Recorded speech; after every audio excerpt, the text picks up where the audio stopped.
Okay, I think we can go ahead and get started. 6:03. We have around 18 folks in here now, so go Awesome. ahead, take it away, Rep. Awesome. So, good evening, friends. I really appreciate you all taking time to join us tonight for this, our first town hall. I know you could be doing a dozen other things tonight. You could be helping your kids with homework, catching up on chores, or just trying to relax after a long day in the office.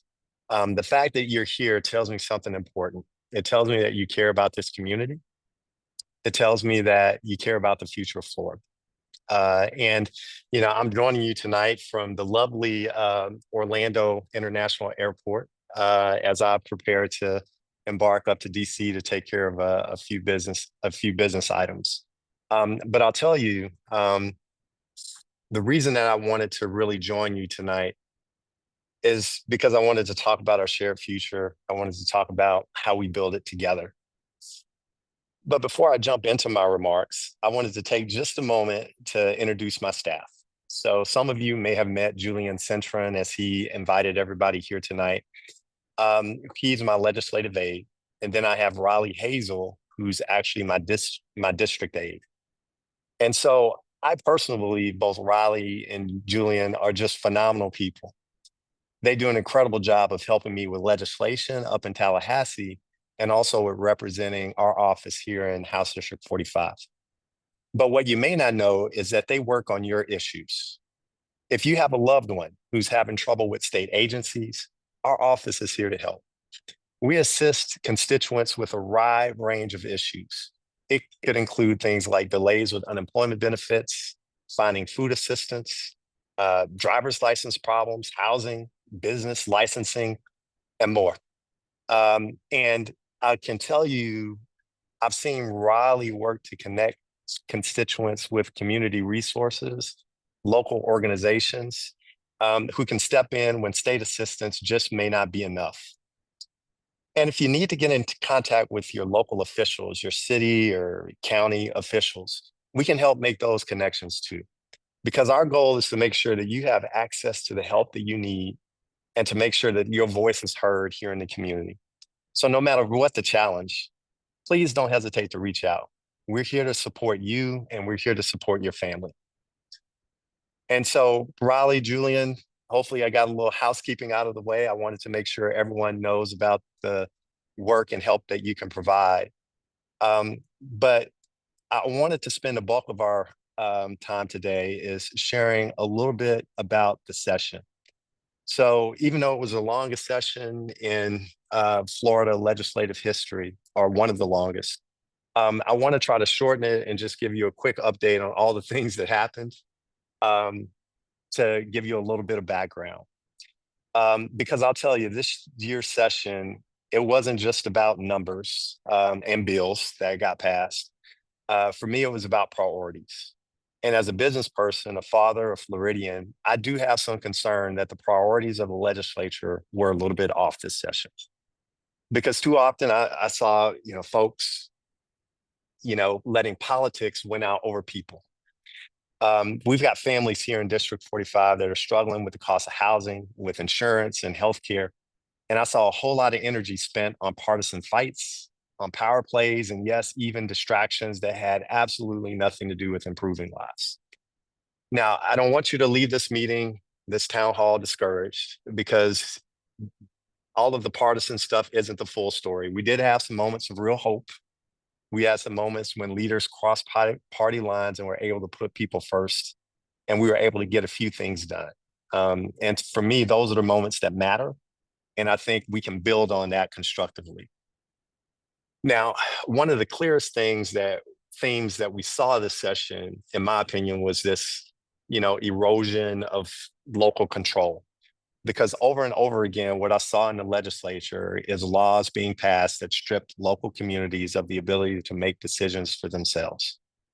And so I want to just have you reflect a little bit and just think about if you've ever been a part of a neighborhood association, if you served on a city board or just wanted to solve a problem in your community, I'm sure you've noticed that the people who are closest to the problem usually know how to get it resolved. And so I was disappointed this session because it seemed like we were making it harder for local governments to act on tenant protections, on affordable housing, or even environmental safeguards. And for me, that's not just a policy debate, that's a principle that's currently at stake. And nowhere was this more evident, in my opinion, was what we saw happening with our schools. Because once again, we saw more dollars being diverted away from public schools towards private voucher programs that lack transparency and they lack accountability. And, I'm not disputing that these programs may work for some, and that's a good thing. But we also simultaneously have to acknowledge that they leave many of our teachers in our public schools with fewer resources because we can't forget that the vast majority of Florida students, almost 90% of them, are still in public schools. And here in District 45, we know how much teachers give of themselves at Lake Whitney Elementary, Bridgewater Middle, West Orange High, Windermere High. We know that they're staying up late, they're spending their own money on supplies, they're nurturing our students, not just their minds, but also their hearts. And they deserve our support, and they don't deserve our neglect. But meanwhile, what we saw as families were cutting back on groceries and medicine to pay the rising bills, we were spending nearly $500 million on a new detention center in the Florida Everglades. Now imagine what that money could have been done to help with schools, to help with mental health services or affordable housing right here in Central Florida. And I always say about priorities, if our children are our priorities and we're concerned with addressing the affordability issue, then why are we directing our attention and our resources elsewhere? Now, that's a little bit of the bad news. Let me shift over to a little bit of the good news. And so one of the great things that we saw this session was around workforce development. That was a true bright spot this year. And we saw Republicans and Democrats coming together to actually agree on something that's pretty fundamental. And that's that Floridians deserve pathways to good paying jobs and stable careers. We were able to expand performance-based funding for apprenticeships. We made it easier for students in fields like healthcare, construction, and skilled trades to earn credit, to get some hands-on learning. And so I'll admit, I was disappointed when the governor vetoed House Bill 847, which was my bill. It would have expanded those opportunities even more. But the bipartisan support that I saw behind that bill tells me something important. And that's that common ground is still possible in Tallahassee. So let me kind of paint a picture for you. Hopefully you can visualize this. We've got a high school graduate in Winter Garden. He's stepping into an apprenticeship, and that's going to lead to a job in advanced manufacturing and a career to provide for him and his family. Or we can find a single parent in Ocoee who's earning a credential in nursing or medical technology, and that will ultimately transform their family's financial future and set them on a different path. And I want to tell you something. Those aren't just policies. Those aren't just things we're imagining. These are real life-changing opportunities that exist today. And so I'd love to hear from you, either in the chat or you can send me an email. I would love to know if you're aware of someone who's benefited from an apprenticeship or training program. Because again, these aren't abstract debates. They're real stories of real people who live right here in House District 45. Now, I'll tell you, we also had some real wins that were maybe a little bit closer to home too. We were able to secure pay raises for first responders. And that's not just dollars. It's recognition for the men and women who protect us every day, putting their lives on the line. We also increased funding for mobile response teams so that mental health emergencies can be met with care and compassion, not with handcuffs. We also delivered $3 million for local water infrastructure. Now, these projects are going to strengthen our ability to handle storms and protect our environment. And we also brought home $150,000 for the Central Florida Mother's Milk Bank. Now, this program gives infants the healthiest possible start, and they also support families right here in Central Florida. Now, these are some victories that you won't see in the headlines, but I tell you, they matter deeply. They strengthen the foundation of our community. And at the same time, I want to be clear. We had some things that, kind of set us back a little bit as well. When we talk about some of the targeted programs that we had around small businesses, particularly around some of the women-owned, some of the minority-owned businesses, they were rolled back. Now, on paper, that may sound like fairness, but in practice, we need to just make sure that it doesn't erase decades of progress in leveling the playing field for all entrepreneurs who may have been historically shut out of the process. Because at the end of the day, when everyone has an opportunity to participate, we all win. This isn't a zero-sum game. And so this is a fight that we just have to make sure we're continuing to have, because an economy that's going to work for everyone, it has to include everyone. And so as we look ahead, where does this leave us? And so a few things I just wanted to share. So this legislature was able to tout $2 billion in tax relief, which is a good thing. But the reality of it, in aggregate, is that too much of it went to big corporations and not enough went to families in House District 45. Folks who are just trying to make rent, trying to cover their next insurance premium. And now we've got proposals on the table in Tallahassee that are emerging to restructure property taxes. Now, on the surface, again, I'm all for tax relief and relief for homeowners, which again is a good thing. But we have to monitor it closely, because if those changes are not done carefully, they're going to cut into local revenues. And that ultimately is going to hollow out the services that keep our community strong. It's going to impact our schools. It's going to impact public safety. It's going to impact infrastructure. And so we just have to be careful and engaged in how that process rolls out. But there's a larger point I want to leave with you tonight.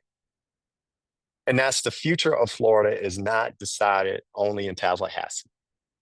It really is decided right here by us, by the folks on this call tonight, by the parents who every day get up every morning and walk their kids to school, by the small business owners who take risks every day out on Main Street, by the first responders who are the first in to rescue us when something goes wrong, and the teachers who teach our kids. And most importantly, by each of you logging in tonight, because by logging in, you prove that you actually care. And so when I meet seniors in Ocoee or talk with teachers in Horizon West or meet small businesses over in Winter Garden, I consistently hear the same thing over and over again. People just want a few things. They want fairness, they want stability, and they want opportunity. Now, what's key about that? Like, nothing I mentioned was Republican or Democrat. These are not partisan issues. These are community values. These are the things that matter to us right here in House District 45. And that's why, for me, I feel so strongly that our best days are ahead of us. And I look forward to working with you. Now, friends, I'll tell you, we did, when we were inviting everybody out to this town hall, we asked, hey, do you have any questions that you want to ask your local representative? And so I know that Julian and Riley shared that we had a ton of questions. So we may not get through them all, but what I promise you is that we will answer them all either through email or directly in a future town hall. So Julian, I want to take some time and answer a few of the questions, or as many as we can get in, this evening. Absolutely. Thank you, Representative. And we did get a lot of questions, so thank you everyone for making sure you're getting your voice heard and making sure the issues that you care about are being talked about. So first off, we're going to discuss your priorities, Representative, for the 2026 legislative session. Yeah, thanks. And, I think a lot of folks who know me, probably know my top priorities probably off the top of their head. I say it so often, but for me, it just comes down to really a few things. Number one is affordability. We have to zero in to make, Florida affordable. Folks have been here for years. They've raised families, and, all of a sudden they're thinking about having to move the state because things and prices and home ownership is getting so high. We've got to focus on career and workforce development. We've got a ton of young folks, a ton of folks who are already along in their careers, and we got to make sure that we're preparing them for these opportunities that are going to, come into the state. And then we've got to support our small businesses. They're the lifeblood, of our economy. That's where, folks are, creating jobs, creating opportunity, et cetera. So If we kind of double click on a couple of these, I want to spend some time on affordability because, it's the number one issue that I hear about from people. Um, and what families are really concerned about is how they're being crushed by insurance premiums, how they're seeing, their taxes rise, how housing costs are just out of the roof, and even the day-to-day expenses. The grocery bill is continuing to go up. And we can't continue to let the big insurance companies continue to raise rates unchecked, while homeowners have no defense against it. And so in 2026, one of the fights that I intend is, to look at real insurance reform and policies that are going to help keep our housing costs in check so people can afford to stay in this community. Because everyone I talk to, they just love the area. They love being here. They love this part of Florida. And we can't let them continue to get priced out. The other area, I mentioned a little bit was career and workforce development. That's going to continue to be a major focus of mine. Florida is growing, and we have to prepare our workforce to meet that growth. There's a large amount of opportunity out there as well. But what we have to do is we have to create pipelines for good jobs and the trades in healthcare, in infrastructure, in technology. And we have to make sure our young people see a future for themselves right here in the district instead of feeling like they have to move away, like they have to leave Florida. We want them to stay in Florida, and we have to have the opportunities here to keep them here. And so, I mentioned earlier, advances in artificial intelligence, they're creating this huge inflection point in our labor force. I'm deeply aware of this. I work in technology, and I'm very committed to helping Florida prepare for this. In fact, the governor vetoed my bill that I spoke of earlier, 847, that would have studied the impact of AI, of automation on the workforce, so that we can craft legislation that's going to help Florida be better prepared for the future. And I'm committed to bringing that initiative up next session. I'm committed to working with the Department of Commerce to make this happen. And I'm also open to having conversations with the governor and folks on the other side because this issue is that important. And finally, I want to talk about small business support because too often in Tallahassee, you hear folks talk about the economy. Oh, we got a great economy and all of these things. But what I found by being there this first time is that when people in Tallahassee are talking about the economy, most of the time they're talking about big corporations and special interests. And small businesses are the backbone of our economy because they're creating jobs right here in Central Florida. As a matter of fact, they're going to be the ones who are going to sponsor the little league teams, right? They're the anchors of our community. And so in 2026, there's a few things that I want to see. I want to see more technical assistance for small businesses. I want to see more access to state grants. I want to see fewer barriers for business owners to grow and thrive. Because from a national perspective, we're seeing those dollars and those opportunities being rolled back. And so how do we make sure that we don't have a gap in small business development here in Central Florida? And it's by making sure that we keep our priorities where our priorities should be.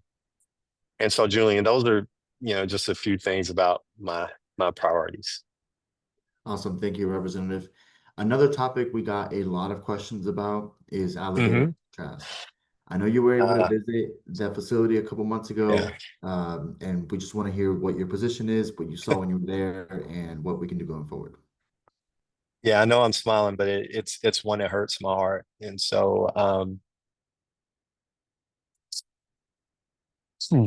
and so, what I saw at the detention facility in the Everglades, because I refuse to call it by the other name, because when we're talking about people, you don't want to use these names to dehumanize what's actually happening, right? Whether you did something wrong or whatever, you don't dehumanize people. And so I'll just call it a detention center in the Everglades. But for me, when we think about this $450 million project, that's almost $500 million to set up this detention center in the Everglades, which is designed to actually grow from, the 1,000 that it was housing when I was there to be able to house over 4,000 detainees. There were tent structures and chain link enclosures to hold people. If folks want to see the actual pictures, you can go online and actually see a lot of this stuff. And those are the things that were set up for $500 million. And it's being operated by the Department of Emergency Management. Now, this is an agency whose primary responsibility should be, in my opinion, preparing, for hurricanes, floods, and disasters that generally threaten Floridians' lives pretty much every year. And that's what they're really, really good at. And so for me, when you think about all of these things, the premise of this center is wrong on several levels.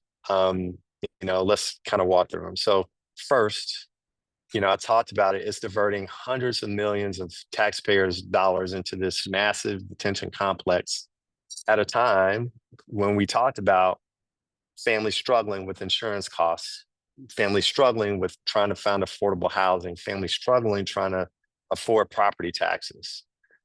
For me, that's not a responsible use of public funds when we have other alternatives, right?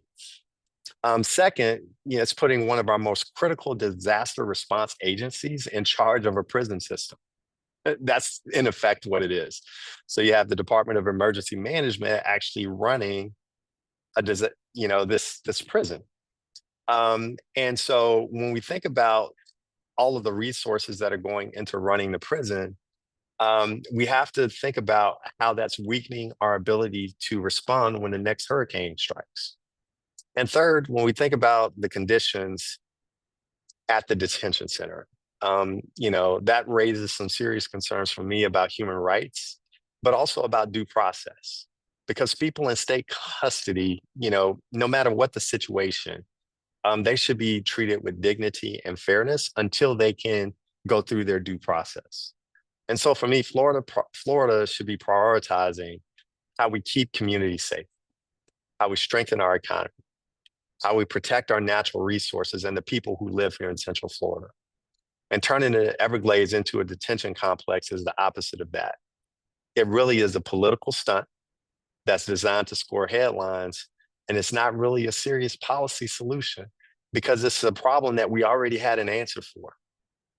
But again, going back, I know I can get off track a little bit, but to answer your question on my position, a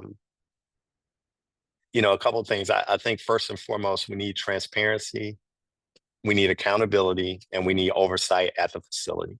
I mean, those are things that we have to have. More importantly, I think this is the larger, discussion that we have to have as a legislature, is that we have to redirect our legislative attention and resources towards solving the problems that the folks are sending us to Tallahassee to solve. And that's around affordability, it's around opportunity, it's around education, it's around healthcare. So hopefully I answered the question. I know I can get off track a little bit. So No, absolutely. Thank you, Representative. And our next question is regarding Senate Bill 180. So for a little bit of background on this one, Senate Bill 180 was a bill that was originally passed last session, and it was meant to basically make sure that there yeah, aren't extra regulations when communities are rebuilding after a hurricane. Now that bill has been used for other purposes and is being used to prevent local governments from enacting locally created plans. Um, yeah, so can you tell us yeah. more about why that's raised concerns, why the bill was passed unanimously, and what can we see going forward from you in the caucus? Yeah, that was a little bit of bait and switch, to be honest with you. So, thanks for sharing a little bit of that background. Because, as we saw the bill kind of go through the process, right? We had heard different parts of it quite a bit. And it was always around, it being focused on making sure that folks could rebuild after, these devastating storms that hit some of the areas across the state. And that was the original idea. And for most of us, that's straightforward, that's reasonable. If somebody loses their house, right, we want to make sure that they have what they need in order to rebuild as quickly as possible. We don't want people out on the streets, right? And so the original intent was to, design it to ensure that rebuilding following these disasters, we wouldn't run into these unnecessary restrictions. And I think everyone would agree that that was a common sense goal. And that's why you saw such strong bipartisan support. And I tell you what's happened since his passing is really where the problem lies, right? Because because of the wording, is now being used to preempt local governments on housing policy, even though that was never the purpose of the legislation. So in practice, it's become a tool to take authority away from cities and counties. It's what we are seeing them try to do is limit their ability to address these housing issues in the ways that fit their own communities. And so I've had some conversations, and we've kind of talked about it among myself and other legislators. Is that we're going to work next session to repeal SB 180, and hopefully replace it with a version that's going to keep some of the good intent, which is around how do we make sure that we streamline the rebuilding after disasters, right? Because that's critical. But we don't want to strip local governments of their authority. And so the premise, I think, was right in terms of what we were trying to do, but the way that people are using it now because of some of the language is absolutely wrong. And we've got a responsibility as a legislature to try to fix it. So I'm committed to do that. Awesome. Thank you, Representative. And for our next and last question, we got a lot of different folks asking about the rule of law, extrajudicial actions from Republican leaders at this point. And we recently just saw the Speaker, the Governor, and the Senate President start enacting a mid-decade cycle of redistricting. Now, obviously, from our point of view, it's very clearly Mhm. another act of gerrymandering right in the middle of the Yeah. decade, and just trying to do everything they can to expand their congressional majority. So, can you just tell us a little bit more about that, and how can we stay involved? And as we go forward, what do you suggest we do just to continue getting more people involved in this fight? Yeah, I mean, you know, there's a lot I could say about this. But I think I'll start by just saying, what we're seeing from the governor, um, what we're seeing basically from Republican leadership nationally, should be deeply concerning, um, for a lot of folks, and quite frankly, is dangerous to the health of our democracy. Um, we've seen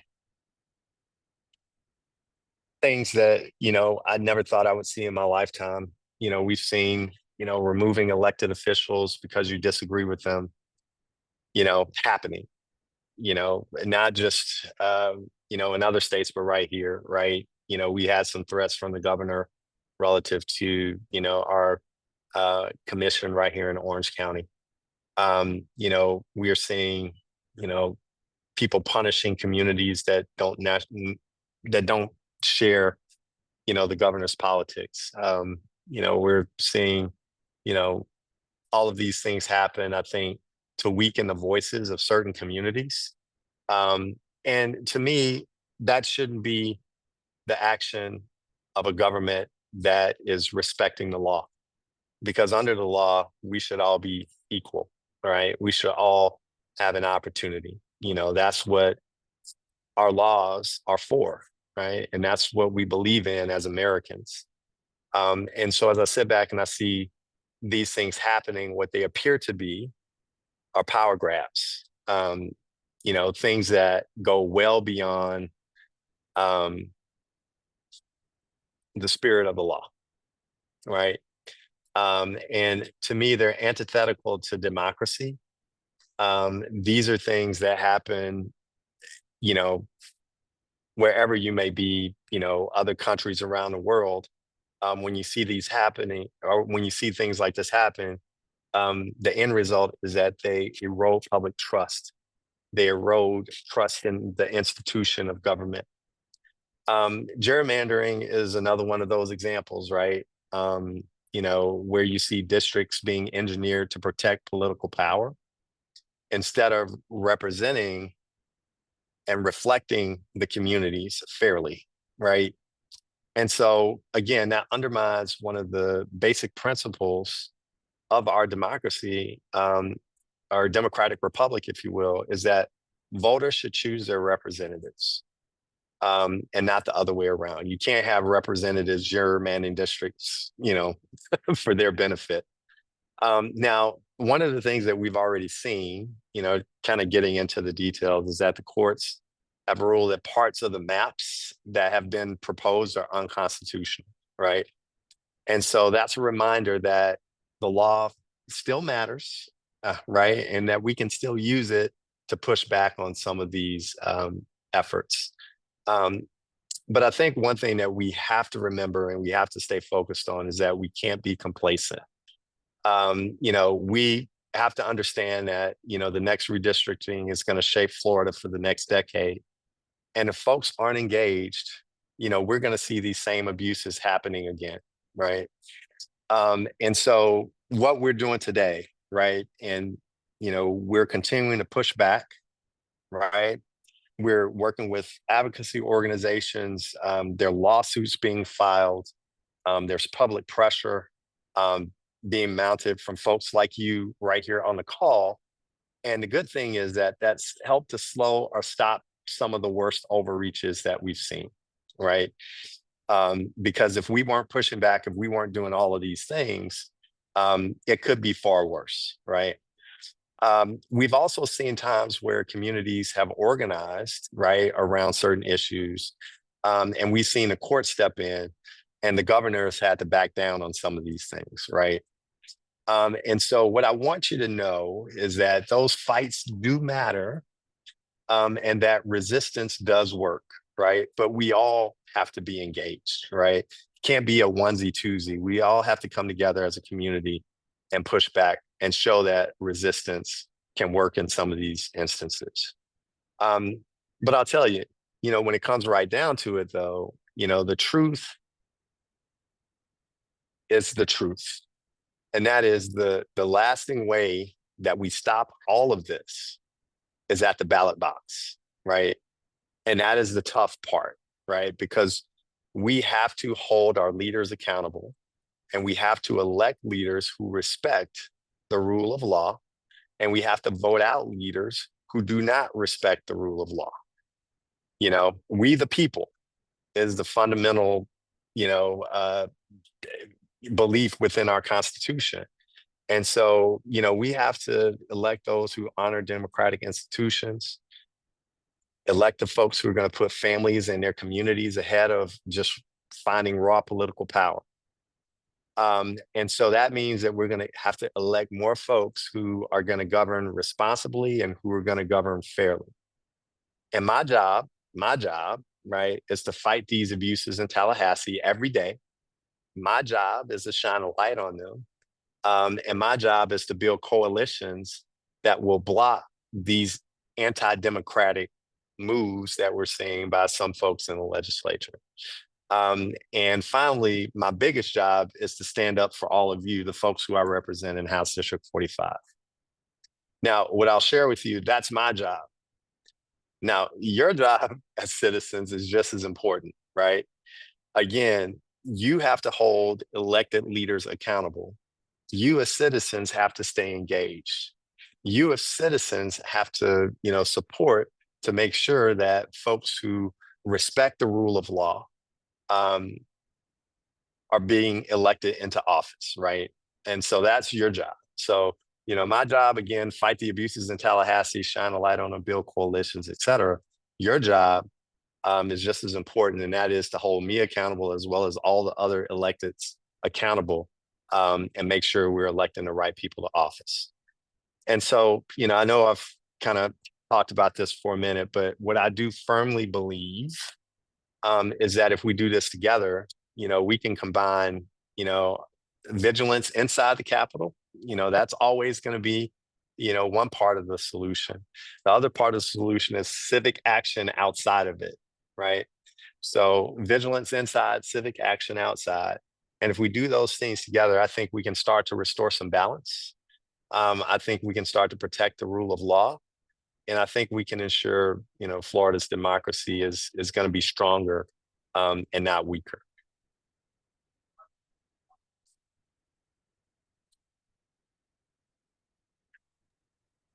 Awesome. Thank you, Representative. And that was our last question for today. So you can go ahead with your closing. Okay, well, before I go ahead with my closing, I did want to take a moment. Julian, Raleigh, can you come on? I want folks to kind of see you both.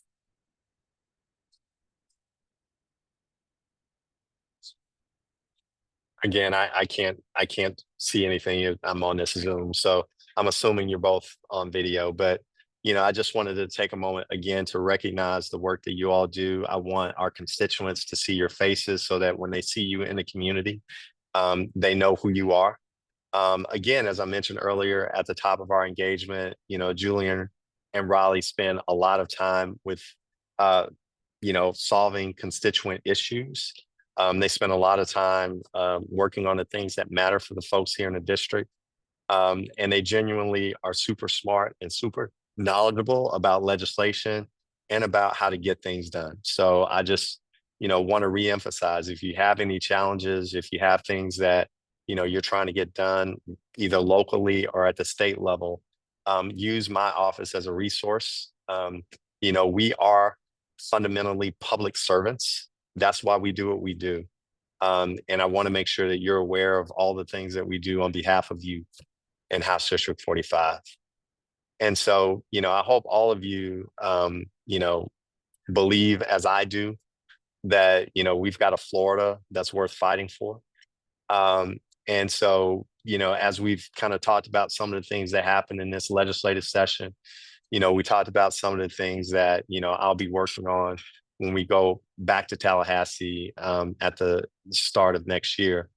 I want to make sure that even though we've covered a lot of ground, we've got some challenges.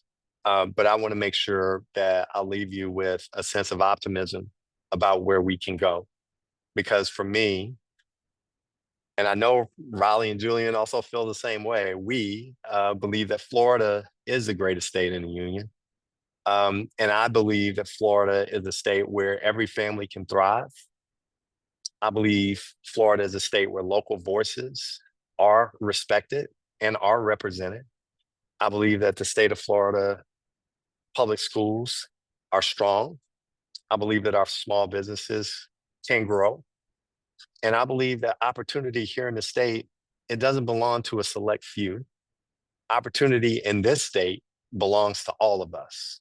And that's the Florida that's worth fighting for. That's the Florida that I'm fighting for.